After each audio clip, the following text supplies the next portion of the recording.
Perbedaan pola pikir yang menentukan siapa yang akan dinikahi dan ditinggalkan oleh wanita.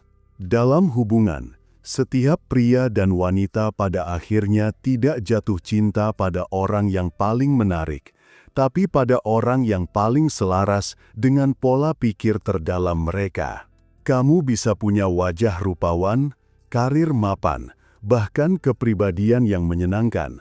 Tapi jika cara berpikirmu menciptakan ketidakamanan dalam hubungan, maka cinta yang kamu bangun akan perlahan kehilangan bentuknya. Banyak orang gagal bukan karena kurang cinta, tapi karena mereka berpikir dengan pola yang justru menolak cinta itu sendiri. Mereka ingin hubungan yang tenang, tapi pikirannya selalu menciptakan drama. Mereka ingin kesetiaan, tapi energinya penuh ketakutan. Mereka ingin dinikahi, tapi caranya berhubungan selalu menolak kedewasaan. Pada akhirnya, siapa yang dinikahi dan siapa yang ditinggalkan tidak ditentukan oleh nasib, tapi oleh pola pikir yang mereka bawa dalam setiap interaksi. Mari kita bahas satu persatu dengan jernih dan dalam. 1. Mereka yang dinikahi berpikir tentang pertumbuhan, bukan pembuktian. Orang yang akhirnya dinikahi adalah mereka yang melihat hubungan sebagai ruang untuk bertumbuh, bukan panggung untuk membuktikan diri. Banyak orang masuk ke dalam hubungan dengan luka ego yang belum sembuh. Ia ingin diterima agar merasa berharga, ingin disayang agar merasa cukup, ingin dikagumi agar tidak merasa rendah. Hubungan seperti ini bukan berangkat dari cinta, tapi dari ketakutan. Dan ketakutan itu lambat laun akan menguras energi pasangan. Seseorang yang berpikir dewasa tidak lagi menjadikan hubungan sebagai pelarian dari rasa kurang, tapi sebagai perjalanan menuju versi diri yang lebih matang. Ia tidak menuntut pasangan untuk mengisi kekosongan batinnya, tapi berkomitmen untuk menumbuhkan diri bersama. Itulah mengapa pria dan wanita yang berpikir dalam kerangka pertumbuhan biasanya bertahan lama, karena mereka tidak berdebat untuk menang, tapi berdialog untuk memahami. Mereka tidak mencari siapa yang benar, tapi mencari keseimbangan agar keduanya bisa berkembang. Sementara mereka yang hanya ingin pembuktian akan selalu merasa kurang, dan orang yang merasa kurang tidak akan pernah siap untuk dinikahi, karena ia akan terus berjuang mencari validasi yang tak ada ujungnya. 2. Mereka yang dinikahi mampu mengelola emosi, bukan menyalahkan situasi. Pola pikir yang paling menentukan dalam hubungan adalah bagaimana seseorang mengelola emosinya saat situasi sulit datang. Karena cinta itu mudah saat semuanya indah, tapi kedewasaan diuji saat yang tersisa hanya ketegangan dan kecewa. Orang yang siap menikah tahu bahwa konflik bukan tanda hubungan gagal, tapi kesempatan untuk memahami pola lama yang belum sembuh. Ia tidak meledak ketika marah, tidak menutup diri ketika kecewa, dan tidak menggunakan diam sebagai senjata. Ia mampu menahan diri, mencerna emosi, lalu berbicara dengan tenang. Sedangkan mereka yang selalu bereaksi, selalu menyalahkan, selalu menuntut pasangan untuk berubah, cenderung ditinggalkan.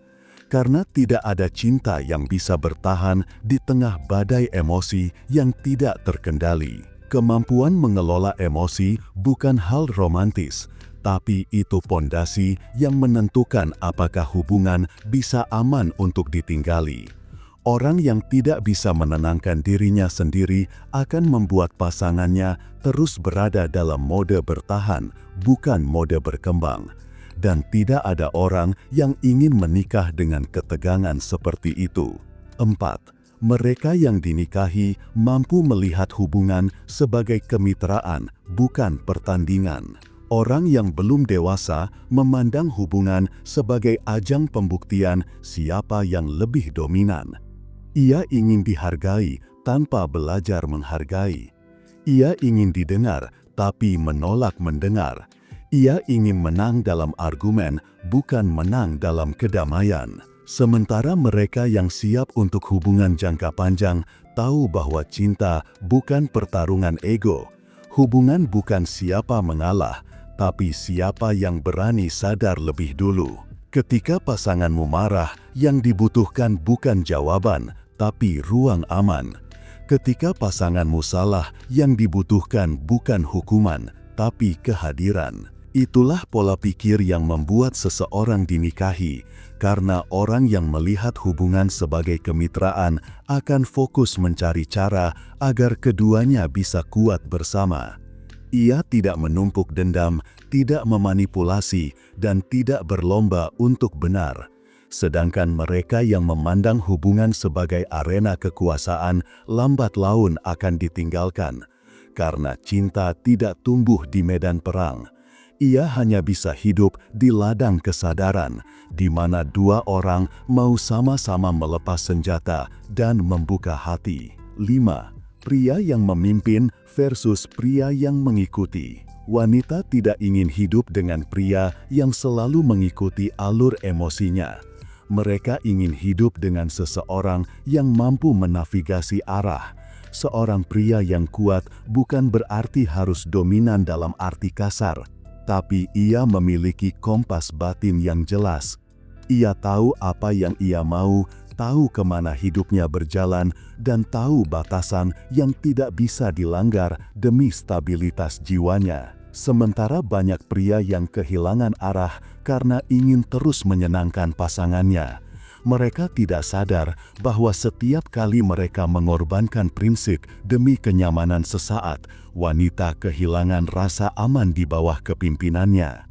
Cinta wanita hanya tumbuh pada pria yang ia percayai secara batin, bukan pada pria yang selalu tunduk demi menghindari konflik. 6. Pria yang mengerti energi versus pria yang hanya reaktif. Setiap hubungan adalah pertukaran energi. Ada saatnya pria harus tegas dan memberi arah, tapi ada pula saat di mana ia harus cukup diam agar energi feminin pasangannya merasa diterima. Pria yang tidak memahami dinamika ini akan terus bertengkar tanpa alasan yang jelas. Pria yang reaktif selalu merespon emosi pasangannya dengan emosi pula. Ia ingin menang dalam argumen, padahal yang dibutuhkan wanita hanyalah ruang aman untuk menenangkan diri. Pria yang matang tahu kapan berbicara dan kapan diam. Ia tidak menjadikan ego sebagai senjata, tapi sebagai penyeimbang agar hubungan tetap berada dalam orbitnya. Inilah pola pikir yang membuat wanita akhirnya menilai, apakah pria ini cukup dewasa untuk membangun kehidupan bersama atau hanya cocok untuk dijadikan cerita sementara. Itulah pola pikir yang membuat wanita akhirnya menilai, apakah pria ini cukup dewasa untuk membangun kehidupan bersama atau hanya cocok untuk dijadikan cerita sementara. Hubungan yang langgeng tidak dibangun dari rasa nyaman, tapi dari dua orang yang saling mengingatkan bahwa mereka tidak boleh berhenti bertumbuh. Dan bagi pria, pertumbuhan bukan sekedar soal karir atau materi, tapi soal kesadaran. Karena pada akhirnya, hanya pria yang sadar arah dan tenang dalam jiwanya yang akan dipilih untuk menemani perjalanan panjang seorang wanita. Jika kamu ingin belajar membangun pola pikir yang membuat wanita bukan hanya jatuh cinta, tapi juga yakin kamu layak dipimpin bersama, pelajari lebih dalam lewat e-book Pria Bertumbuh. Atau jika kamu sedang berada di fase hubungan yang terasa berat dan butuh arahan yang jelas agar tidak salah langkah, kamu bisa konsultasi langsung melalui WhatsApp untuk membedah akar emosionalnya. Jangan lupa like, komen, dan subscribe agar kamu tidak tertinggal konten reflektif lainnya. Sampai jumpa di video berikutnya. Salam pria bertumbuh dan semangat bro.